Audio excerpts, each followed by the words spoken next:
Bonjour à tous. Merci d'être venus aujourd'hui pour la présentation des accompagnements éco-d'eau portés par la CCI des Pays de la Loire. Je me présente, Elsa Lorty, chargée de mission eau au sein de la CCI Pays de la Loire. Donc pourquoi cette thématique? Pourquoi la CCI, donc Chambre de commerce et d'industrie, décide de se lancer sur cette thématique, sur la gestion de l'eau au sein des entreprises?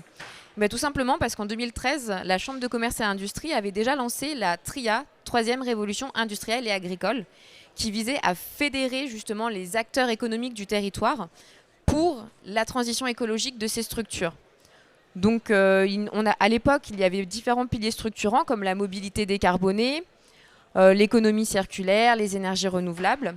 Et en 2019-2020, les entreprises ont également émis le besoin d'être accompagnées sur d'autres thématiques pour renforcer leur transition écologique. Et donc on a vu apparaître le pilier biodiversité et eau. Donc le pilier eau a pris clairement ses fonctions en 2021 avec la mise en place d'un partenariat avec l'Agence de l'eau. Donc pour dynamiser un petit peu la conférence, je vous propose de faire un petit test. Tout d'abord, un petit quiz eau pour voir un petit peu qu'est-ce que c'est que l'eau, combien on en a sur le territoire, sur la Terre, comment ça se passe. Donc déjà, si on prend la planète Terre, est-ce que vous savez à combien de pourcents, en termes de surface, l'eau recouvre-t-elle la planète? Donc 57, 30, 72%. 72%, oui. Alors selon les CIO, donc Centre d'information de l'eau, la planète Terre est recouverte à 72% d'eau. Donc ce qui est quand même énorme. Donc pour une idée de volume, on prend un énorme cube de plus de 1000 km² et on remplit dedans. Et ça nous donnera à peu près la quantité qu'on a d'eau sur Terre. Donc c'est une ressource incroyable. C'est génial. Maintenant, est-ce que vous savez la quantité d'eau douce que l'on a dans ce volume d'eau absolument incroyable? Donc vous avez 2,5, 7 ou 10%. Oui? 7? 7? 2,5? 2,5%. Tout le reste, c'est les océans, et donc c'est de l'eau salée, donc pas douce. Donc 2,5% d'eau sur cet immense cube que l'on a actuellement sur la ressource. C'est très peu, et pourtant, c'est celle qu'on utilise, nous. Donc maintenant, les stocks d'eau douce. Donc on a de l'eau douce sur la planète, 2,5%, mais où sont-elles stockées? Donc on parle généralement de réservoirs. Donc là, je vous propose de citer le réservoir le plus important. À votre avis? Les glaciers? C'est les glaciers. Donc la plus grosse partie de l'eau douce est actuellement conservée dans les pôles avec les glaciers. Donc quand on entend la fonte des glaciers dans l'eau salée, il faut entendre la perte de la ressource en eau douce dans de l'eau salée.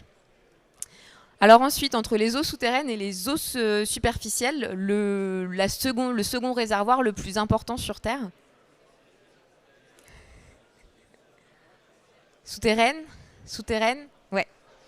Donc les eaux souterraines sont très importantes. Et ce qu'il faut savoir, c'est qu'elles ne sont pas toutes accessibles. Et elles ne se remplissent pas toutes avec la même rapidité. Il y a des nappes actuellement que l'on utilise. On prélève de l'eau dedans.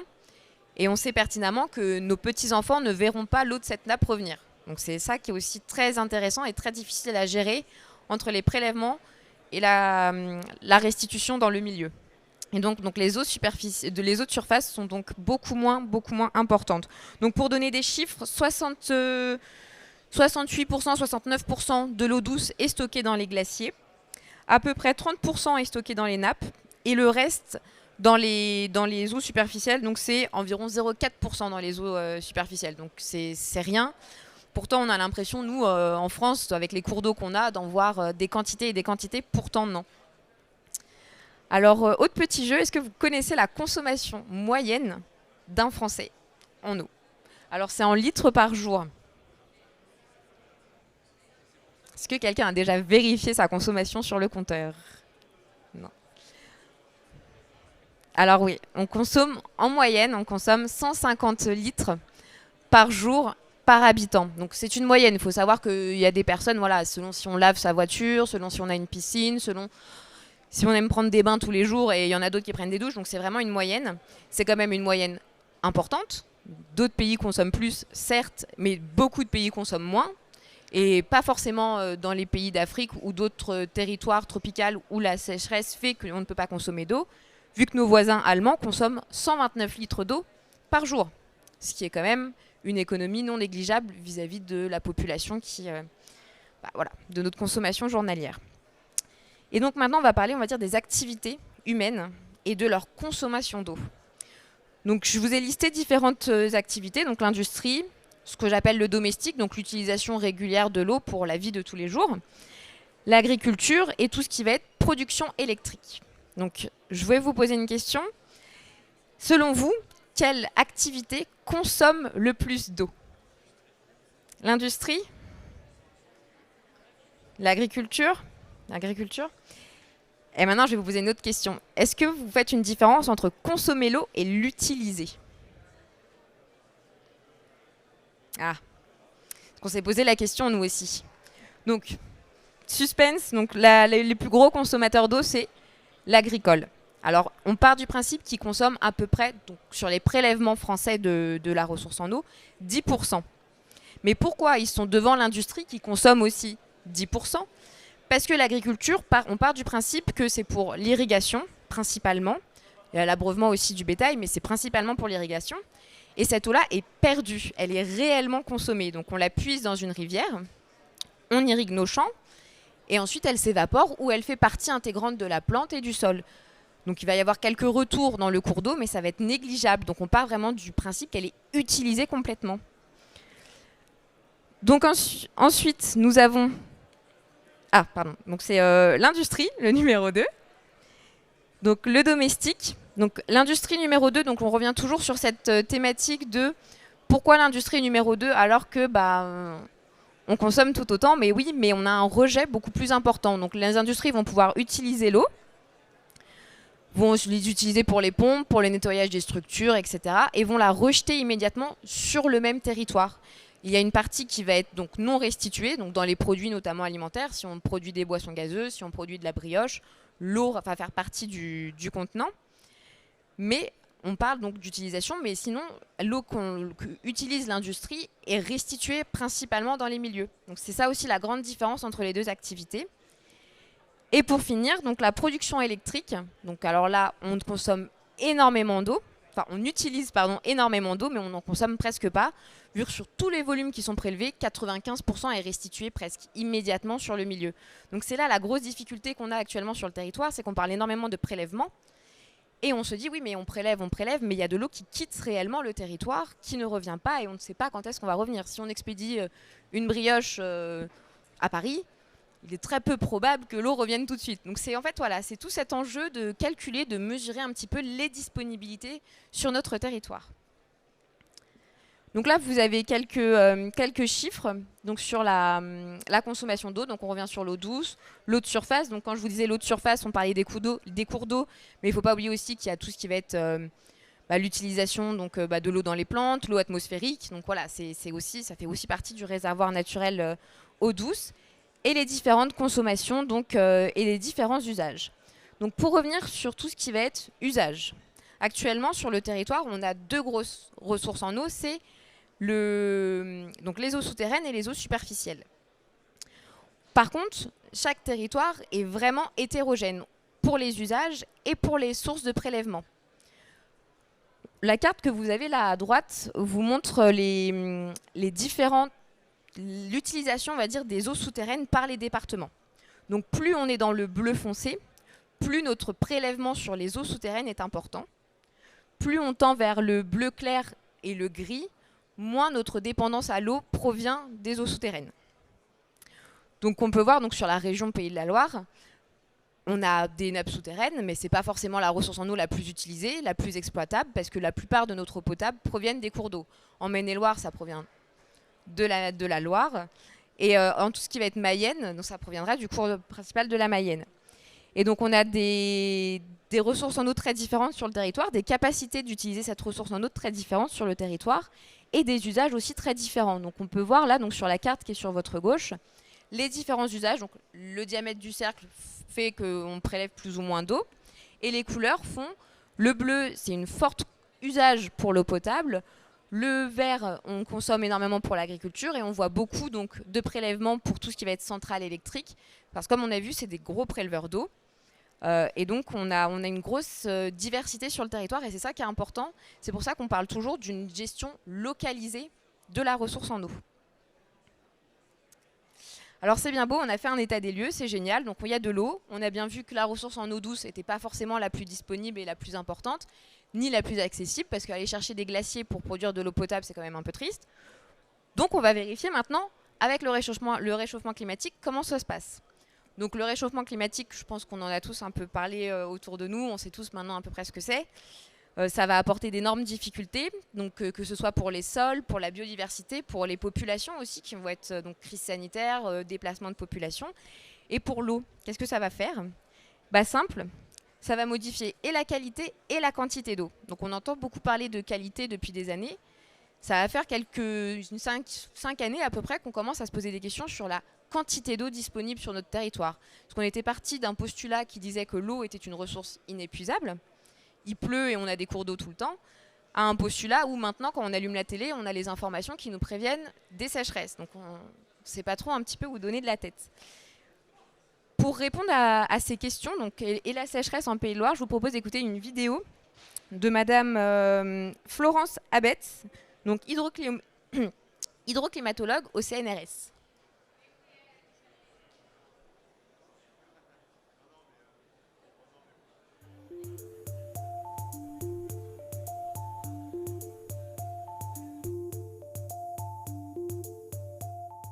Le changement climatique a deux effets sur la ressource en eau. Donc, d'abord, on modifie la circulation des fronts de pluie, donc on modifie la distribution spatiale et temporelle des pluies. Ça se traduit par moins de pluie en été et le sud de la France avec moins de pluie en hiver et le nord une stabilité ou un peu plus. En termes de ressources en eau, c'est-à-dire la partie des pluies qui vraiment s'écoule, on a quand même une tendance à la diminution marquée sur une grosse partie de la France. Et dans les bassins de la Loire, dans les pays de la Loire, on va avoir une réduction en été, une petite baisse en hiver, mais total, moins de ressources en eau dans le futur.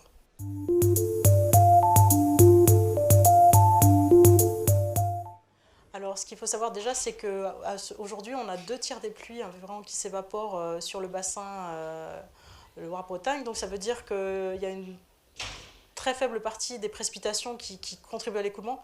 Demain, on s'attend à ce que ce soit encore plus de parties des pluies qui s'évaporent, et du coup une ressource en eau réduite.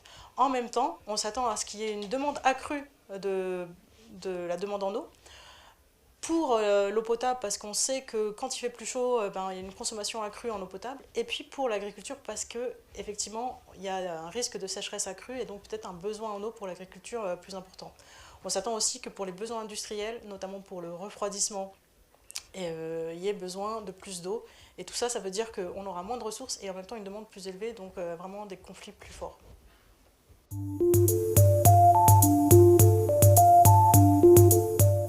Alors sur les milieux, on s'attend à avoir des impacts assez forts, notamment parce que, comme on l'a déjà vu cette année, il risque d'y avoir des mortalités des arbres liés à la sécheresse.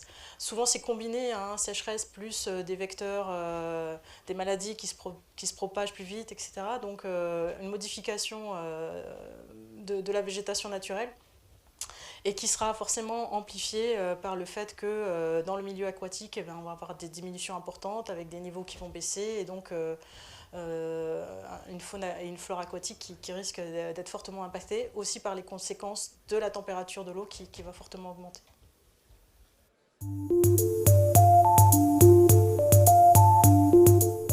Garantir des débits en été, c'est peut-être pas possible. On a déjà vu cette année qu'il y a eu beaucoup d'assecs.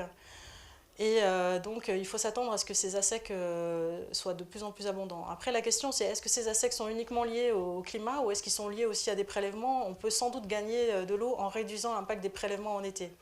Maintenant, s'il s'agit de dire on va soutenir les débits en été en construisant un certain nombre de barrages qui vont libérer de l'eau, faire du soutien d'étiage, etc., on risque vraiment de rentrer dans un cercle vicieux où on va investir dans des équipements qui sont coûteux, qui vont finir par être non efficaces, et on ne va pas permettre au milieu de s'adapter aux nouvelles conditions. Donc je pense que le soutien d'étiage artificiel doit être restreint aux rivières qui ont vraiment des impacts très importants en termes par exemple d'eau potable ou de risques industriels, on pense typiquement aux centrales nucléaires, mais qu'il ne faut pas envisager de soutenir tous les débits d'étiage de toutes les rivières.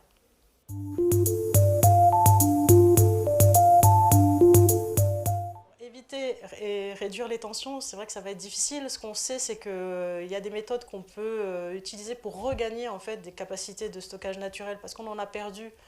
On a perdu en dégradant la qualité des sols, en artificialisant les sols. Donc on sait qu'on peut regagner déjà une partie de stockage naturel, donc en rendant les sols plus perméables, en réduisant peut-être les drainages agricoles, en augmentant leur qualité en matière organique. Donc ça, c'est des choses qu'on peut faire. Ça semble être des petits gains, mais comme c'est des surfaces importantes, ça peut jouer fortement. Par contre, il est sûr qu'il risque quand même d'y avoir des tensions et là, il faut de la concertation. Il faut sans doute également des compensations, des systèmes de solidarité pour que les impacts et les dégâts qu'auront les différents acteurs puissent être quand même supportés pour l'ensemble de la société.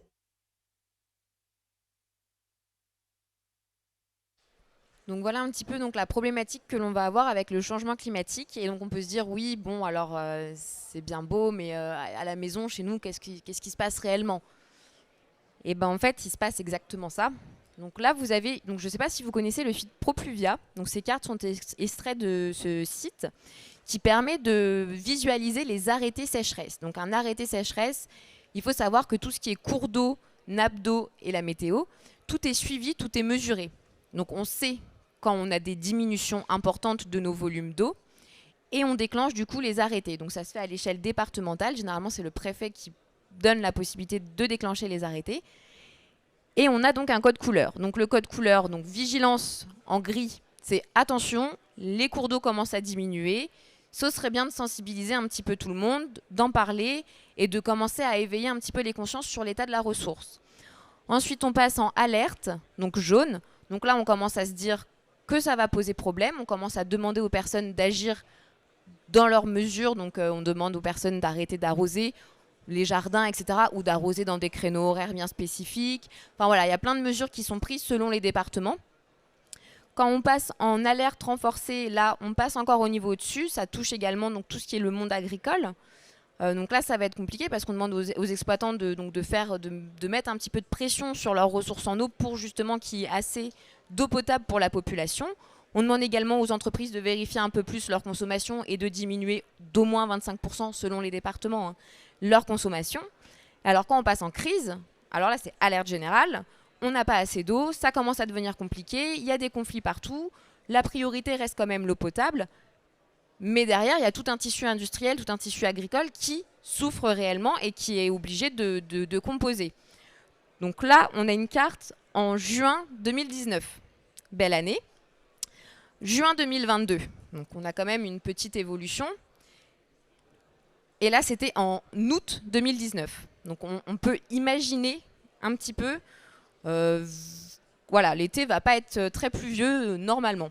Donc c'est un peu les alertes qu'on essaye de mettre actuellement donc, en tant que chambre de commerce et d'industrie sur l'ensemble du territoire, notamment auprès des entreprises qui n'ont pas forcément toute conscience de ça ou qui ont conscience mais qui veulent mettre des outils en place. Et donc, c'est ça aussi qu'on essaye de partager avec vous en tant que particulier, en tant qu'entreprise, en tant que civil, de faire attention à la ressource en eau. Donc, quand vous entendez des alertes, c'est réellement parce que ça a été comptabilisé sur le territoire dans lequel l'on est. C'est vraiment pas les scientifiques qui ont estimé que non, c'est mesuré, c'est chiffré et c'est réel.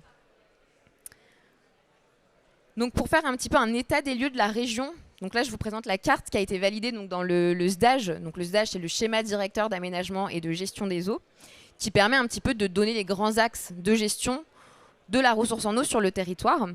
Donc ça va vous permettre de voir un petit peu sur la durée, donc sans prendre en compte à un instant T, le niveau d'eau, l'état de la ressource en eau sur le territoire. Donc pour faire très simple, très brève, tout ce qui est en beige, donc notamment le sud Vendée, enfin une bonne partie de la Vendée, on est en zone déjà de répartition des eaux, donc on est déjà en zone critique. Donc on sait qu'on n'a pas assez d'eau en période d'été, en période d'étiage. L'eau est manquante et les besoins sont d'autant plus importants que c'est une zone très touristique. Pour tout ce qui va être vert foncé, on est en manque d'eau ça passe encore, mais attention, il faut mettre en place des actions rapidement. Donc toutes les zones en verte mettent en place ce qu'on appelle un PTGE, donc un programme territorialisé de gestion de la ressource en eau, qui vise justement à bien montrer qu'elles ont compris qu'elles étaient en tension plus et qu'il faut justement agir avec l'ensemble des acteurs sur la protection quantitative de l'eau. Donc il y a aussi un volet qualitatif, mais là voilà, je vous montre vraiment l'aspect quantité. Tout ce qui est en vert, un peu plus clair, on est dans une limite parfaite. Donc autrement dit, pas plus de prélèvements, pas plus de population, pas plus de production, on ne change rien. Ce qui est d'un point de vue vie du territoire très compliqué. Et tout ce qui est en bleu, donc la Sarthe et la Mayenne principalement, on ne va pas dire qu'on est en limite, on a encore des petites marges de prélèvement, mais elles sont très très petites. Et donc là, voilà, c'est une vision un petit peu générale de la région, sachant qu'en Mayenne, il y a des territoires, des zones beaucoup plus petites qui sont en déficit d'eau. C'est pas parce que là, elle est en bleu et qu'on se dit potentiellement ça va encore un petit peu. Non, l'eau, c'est quand même très hétérogène sur le territoire. Mais d'un point de vue ensemble, on en est là sur la gestion du territoire. Et comme vous vous en doutez, le vert, il monte. Et on va être tous concernés très très rapidement. Donc qu'est-ce que ça va faire vraiment pour les acteurs, le monde industriel, le monde des entreprises? Qu'est-ce que ça va donner comme impact, ces changements climatiques, ces baisses de ressources? Donc dans un premier temps, baisse de la quantité d'eau, augmentation de la température, baisse de la quantité d'eau, augmentation de la charge polluante dans l'eau. Donc il va falloir traiter plus, ça va avoir un coût. On va avoir donc des problèmes aussi de refroidissement. Donc la température va augmenter, on va devoir consommer plus d'eau. En parallèle, la population on a soif en été, on a besoin de se rafraîchir, on a besoin de mettre des clims, on a besoin de mettre plein de choses. Ça va consommer également de l'eau. Si nous on a soif, le bétail chez les agriculteurs, ils vont avoir soif aussi. Donc on va arriver à un paradoxe où l'utilisation d'eau va être de plus en plus importante, tout en sachant que la ressource va être de moins en moins accessible et utilisable. Donc on parle beaucoup des cours d'eau, comme on a vu dans les Pays de la Loire, on est quand même fortement dépendant de nos cours d'eau. On ne sait pas trop encore, les scientifiques ont des estimations sur l'impact de l'eau souterraine. Qu'est-ce que ça va avoir un impact? On parle d'une très légère diminution. Il y en a qui parlent d'un peu plus de 50 cm, là on parle de 20 cm, c'est encore, on va dire, pour parler, mais on sait qu'il y aura un impact qu'on n'arrive peut-être pas forcément à bien mesurer. Et derrière tout ça, il va y avoir un enjeu que l'on gère déjà un petit peu, mais qui va se multiplier, ça va être les conflits d'usage. Chacun va vouloir de l'eau. Comment on va gérer le fait que tout le monde veuille de l'eau en même temps pour des besoins totalement écoutables, mais qui ne va pas être facile de contenter. Donc les conflits d'usage actuellement, c'est vraiment une des préoccupations aussi sur le territoire, et notamment pour les chambres consulaires. Donc on va demander à des responsables d'entreprise de gérer en hiver des inondations, parce que quand on parle de sécheresse, on parle aussi de fortes pluies en hiver, et donc le sol ne maîtrise pas tout ce qui est infiltration, ne peut pas récupérer la quantité qui lui sera fournie. Donc des problèmes d'infiltration en hiver, des sécheresses en été. Donc ça à gérer, je pense que même nous, en tant que personne privée, on n'a pas forcément envie de gérer ça chez nous. Mais alors quand on est gestionnaire d'entreprise et que ça rentre dans les productions, ils en ont encore moins envie que nous. Donc comment la CCI se propose d'accompagner les entreprises du territoire? Donc en partenariat avec l'Agence de l'eau, on a lancé en 2021 le projet Ressourceau, qui donc se coordonne autour de 3 grands volets. Donc un volet connaissance, donc comme je vous l'expliquais, la consommation, l'utilisation réelle du monde industriel et des entreprises sur le territoire, à sachant que beaucoup d'entreprises utilisent un réseau d'eau potable, donc c'est là aussi tout l'enjeu, connaître un petit peu leur consommation d'eau potable, en plus de leur prélèvement sur le milieu naturel. D'informer au maximum tout ce qui va être partenaire et entreprise, donc de les sensibiliser un petit peu comme on se sensibilise aujourd'hui sur l'importance d'agir pour la protection de la ressource en eau, sur l'état des lieux de notre ressource, et également de les accompagner à travers les accompagnements éco-d'eau que je vous présenterai juste après. Donc on voit un petit peu les zones prioritaires, donc c'est clairement les zones où la ressource en eau est actuellement manquante, et les cibles d'entreprises qui sont accompagnées. Donc on essaye au maximum d'accompagner des entreprises qui ont un impact volumique sur le territoire. Donc vraiment des entreprises qui consomment de l'eau réellement, donc avec un secteur d'activité, un petit panel, donc l'agroalimentaire, la métallurgie, mais on peut aussi tout ce qui est donc les stations pour laver les voitures, tout ce qui consomme de l'eau et qui est, de par sa consommation importante ou par son nombre sur le territoire, le nombre de lave-auto sur le territoire, si on les multiplie, ça peut faire une grosse industrie. Donc l'idée, c'est vraiment d'agir sur l'ensemble du tissu industriel et entrepreneurial au sens large. Donc les accompagnements éco-d'eau. Donc c'est un accompagnement donc, sur le terrain. Donc la CCI se déplace sur le terrain, voit avec vous la gestion de l'eau en entreprise, donc de l'arrivée au process, aux utilisations des eaux non conventionnelles si c'est déjà en place ou si c'est en cours de projet, etc. Du management des équipes, de la sensibilisation du personnel. On va vraiment balayer tout. L'idée, c'est d'avoir un état des lieux précis de votre entreprise, d'avoir un reflet de vos besoins, de aussi collecter vos questions, de vraiment voir comment faire en sorte, ensemble, que l'entreprise consomme moins d'eau. Et donc pour cela, après la visite terrain, après la collecte d'informations, donc la CCI va vous remettre un rapport donc, qui va synthétiser les échanges, ce qui fait que vous allez avoir toutes les informations de la gestion de l'eau de votre entreprise dans un document unique. Et un plan d'action qui sera co-construit avec l'interlocuteur de l'entreprise.